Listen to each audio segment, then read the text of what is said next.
Hello, my name is Trace. I'm from the state of Kansas, within the United States. I would like to introduce to you this channel consisting of English with a subtitle.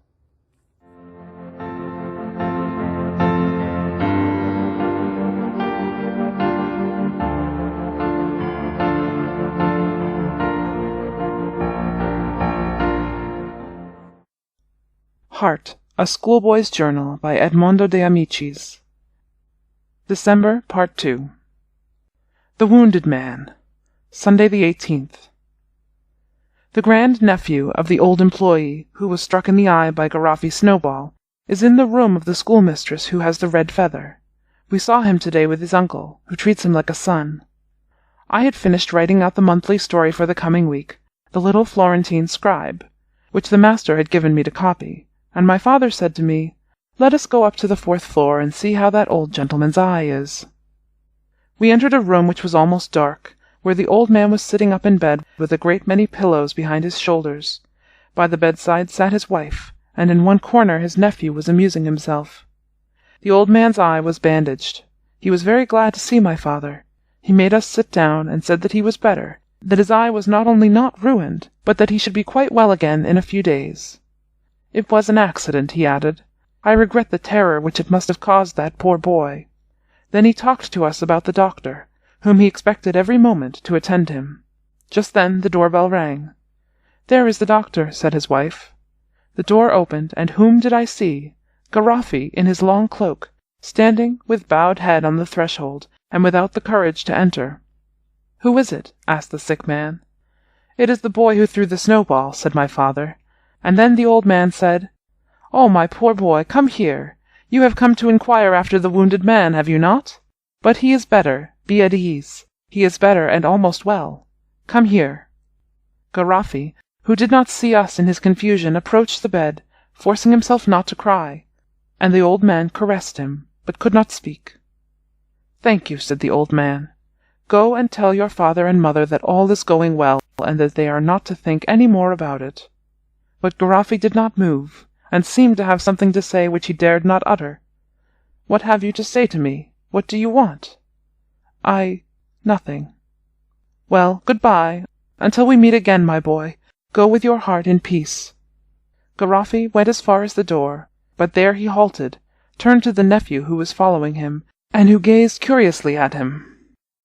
All at once he pulled some object from beneath his cloak, put it in the boy's hand, and whispered hastily to him, "It is for you," and away he went like a flash. The boy carried the object to his uncle. He saw that on it was written, "I give you this." He looked inside, and uttered an exclamation of surprise. It was the famous album, with his collection of postage stamps, which poor Garoffi had brought, the collection about which he was always talking, upon which he had founded so many hopes, and which had cost him so much trouble. It was his treasure, poor boy. It was the half of his very blood, which he had given in exchange for his pardon. The Little Florentine Scribe. Monthly Story. He was in the 4th elementary class. He was a graceful Florentine lad of 12, with black hair and a pale face, the eldest son of an employee on the railway, who, having a large family and but small pay, lived in straitened circumstances. His father loved him, and was kind and indulgent to him, indulgent in everything except in what concerned school. On this point he required a great deal, and was severe, because his son was obliged to obtain such a rank as would enable him to obtain a place and help his family. And in order to accomplish anything quickly, it was necessary that he should work a great deal in a very short time. So although the lad studied, his father was always exhorting him to study more. His father was advanced in years, and too much toil had aged him before his time. Nevertheless, in order to provide for the necessities of his family, in addition to the toil which his occupation imposed upon him, he obtained special work here and there as a copyist, and passed a good part of the night at his writing-table. Lately he had undertaken, in behalf of a house which published journals and books in parts, to write upon the parcels the names and addresses of their subscribers, and he earned 3 lire for every 500 of these paper wrappers written in large and regular characters. But this work wearied him, and he often complained of it to his family at dinner. "My eyes are giving out," he said. "This night work is killing me." One day his son said to him, "Let me work instead of you, papa. You know that I can write like you, and fairly well." But the father answered, "No, my son, you must study. Your school is a much more important thing than my wrappers. I would hate to rob you of a single hour. I thank you, but I will not have it. Do not mention it to me again." The son knew that it was useless to insist on such a matter with his father, and he did not persist, but this is what he did. He knew that exactly at midnight his father stopped writing, and quitted his workroom to go to his bedroom. He had heard him several times.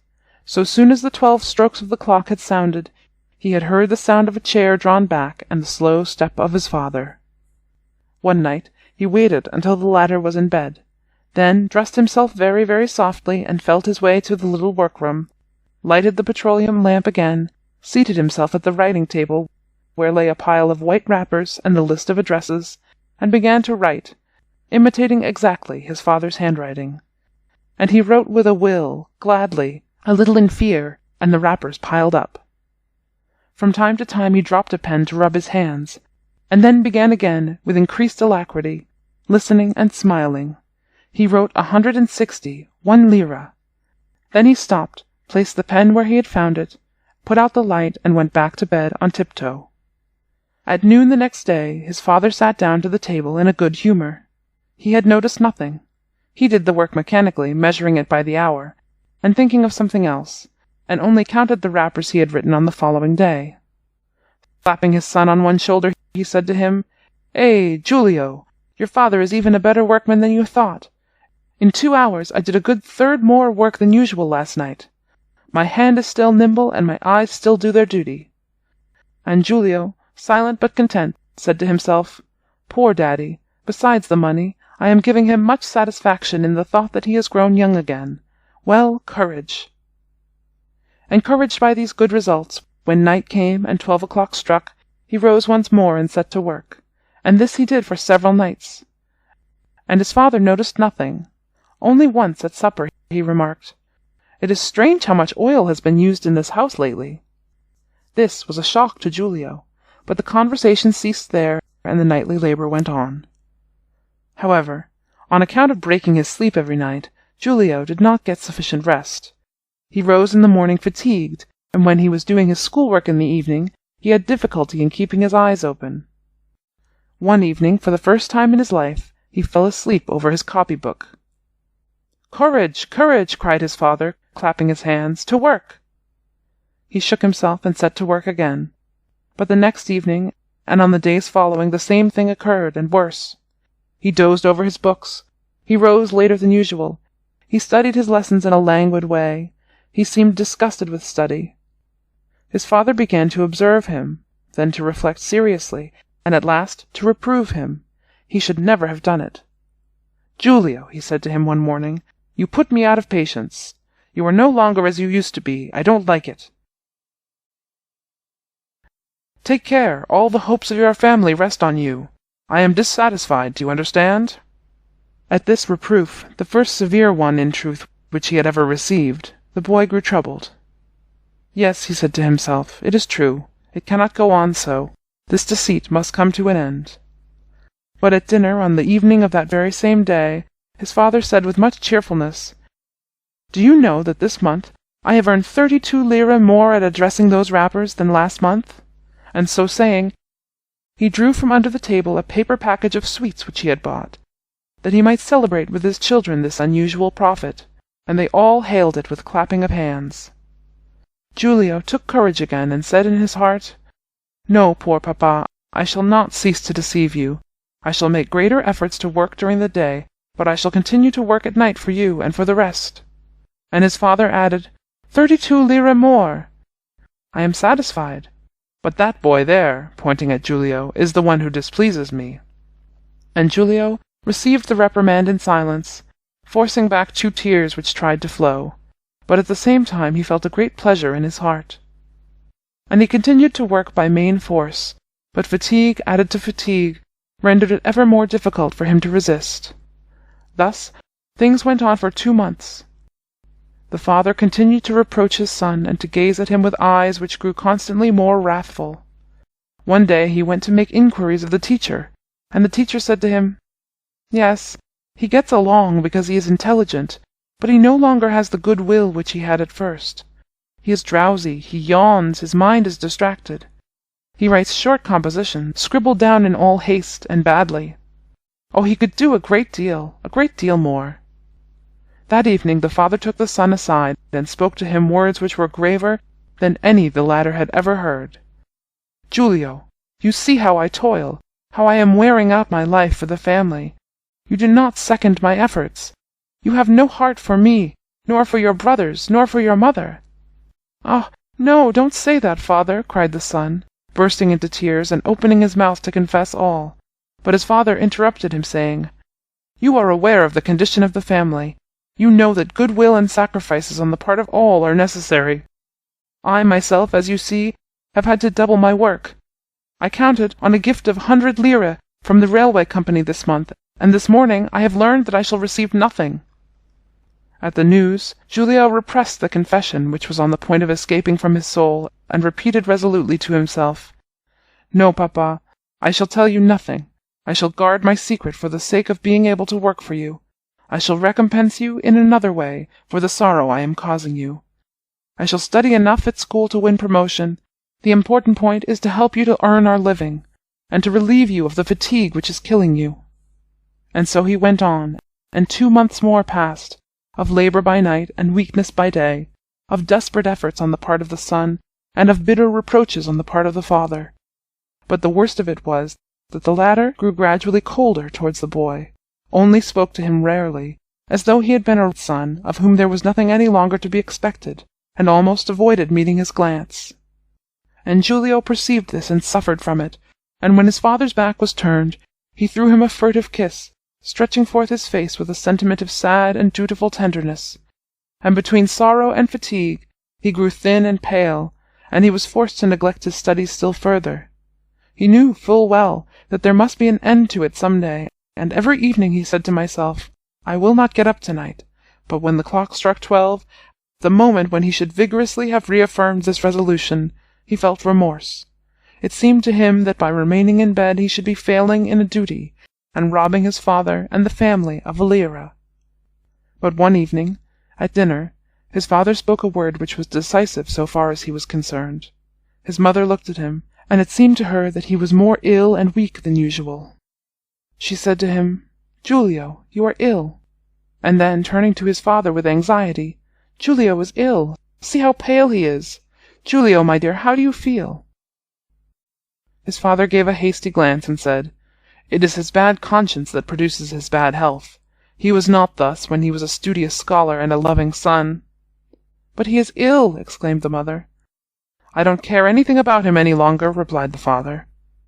This remark was like a stab in the heart to the poor boy. Oh, he cared nothing any more. His father, who once had trembled at the mere sound of a cough from him, he no longer loved him. There was no more doubt about it. He was dead in his father's heart. "Oh, no, my father," said the boy to himself, his heart oppressed with anguish.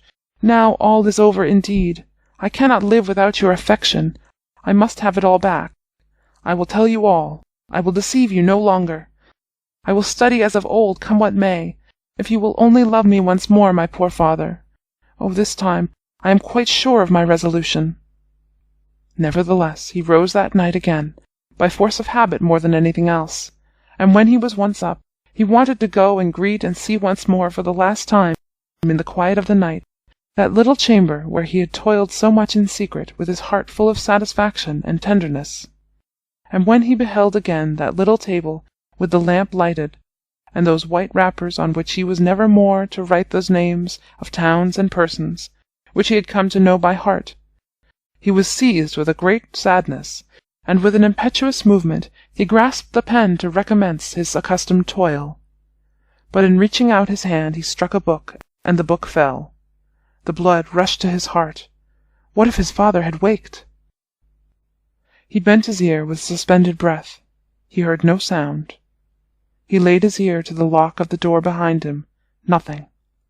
The whole house was asleep. His father had not heard.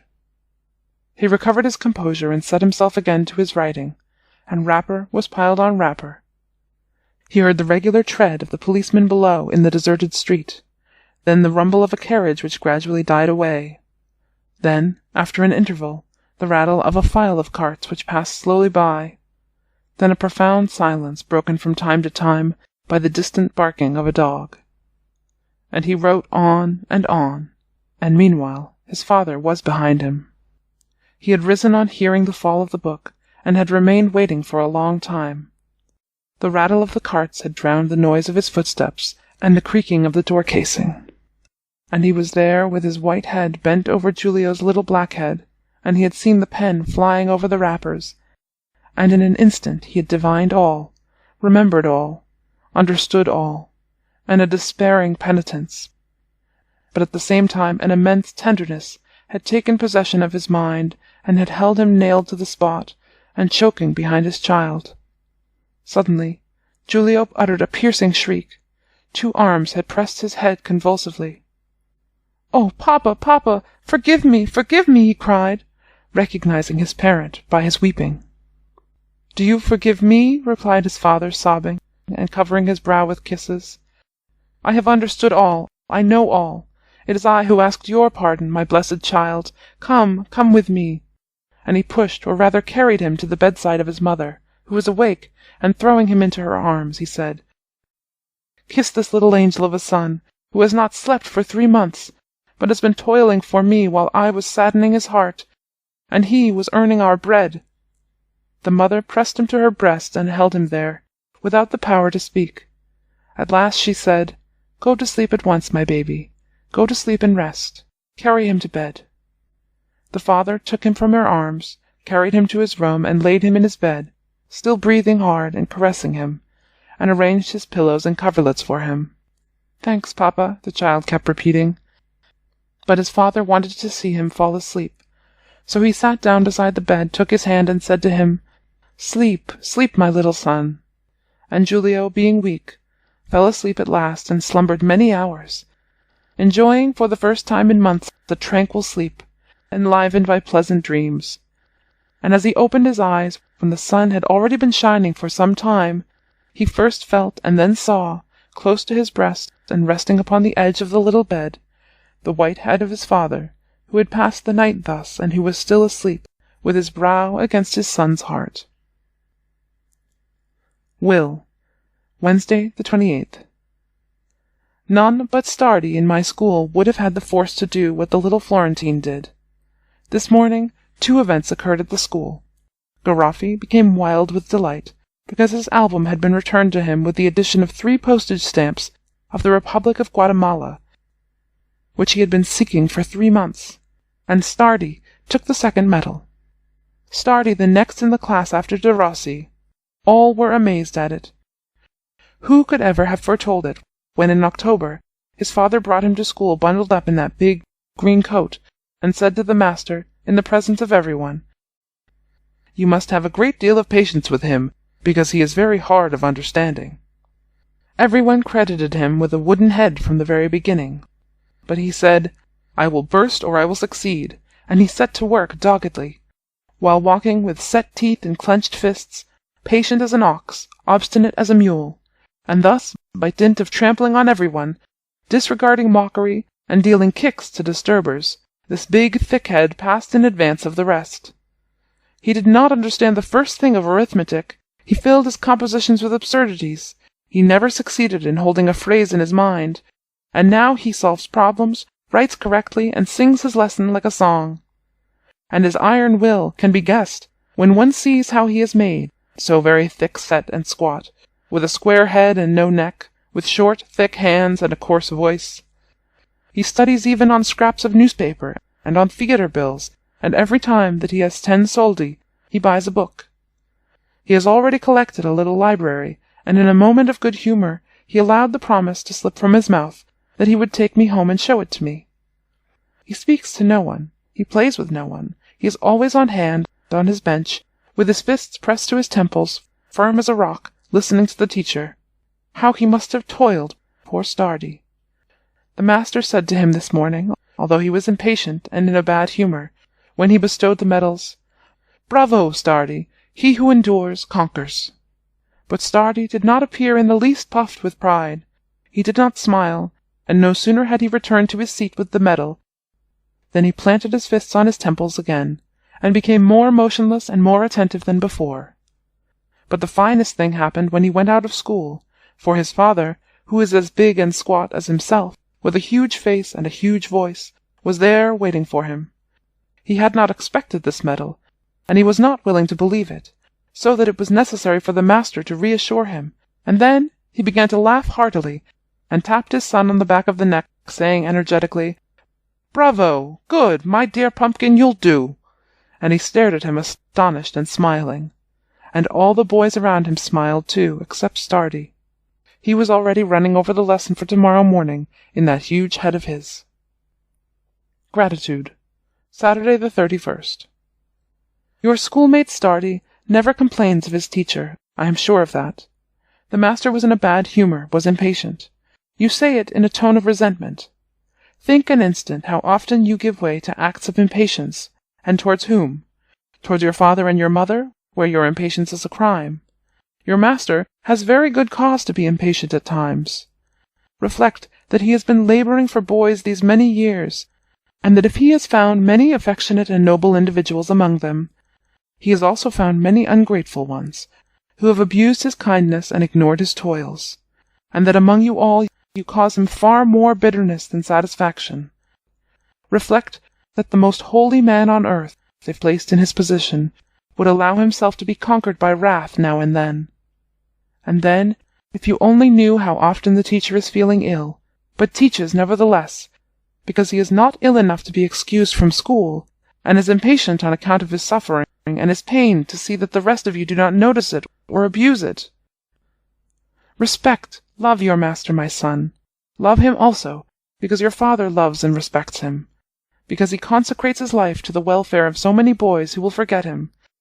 Love him because he opens and enlightens your intelligence and educates your mind, because one of these days, when you have become a man, and when neither I nor he shall be in the world, his image will often present itself to your mind, side by side with mine, and then you will see certain expressions of sorrow and weariness in his honest countenance, to which you now pay no heed.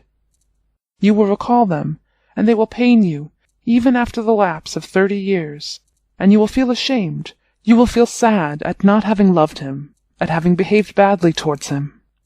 Love your master, for he belongs to that vast family of 50,000 elementary instructors scattered throughout all Italy, who are the intellectual fathers of the millions of boys who are growing up with you, the laborers, hardly recognized and poorly paid, who are preparing in our country a people superior to those of the present. I am not content with the affection which you have for me, if you have it not also for all those who are doing you good, and among those your master stands first after your parents. Love him as you would love a brother of mine. Love him when he caresses and when he reproves you, when he is just and when he appears to you to be unjust. Love him when he is amiable and gracious, and love him even more when you see him sad. Love him always, and always pronounce with reverence that name of teacher, which after that of father is the noblest, the sweetest name which one man can apply to another man. Your father.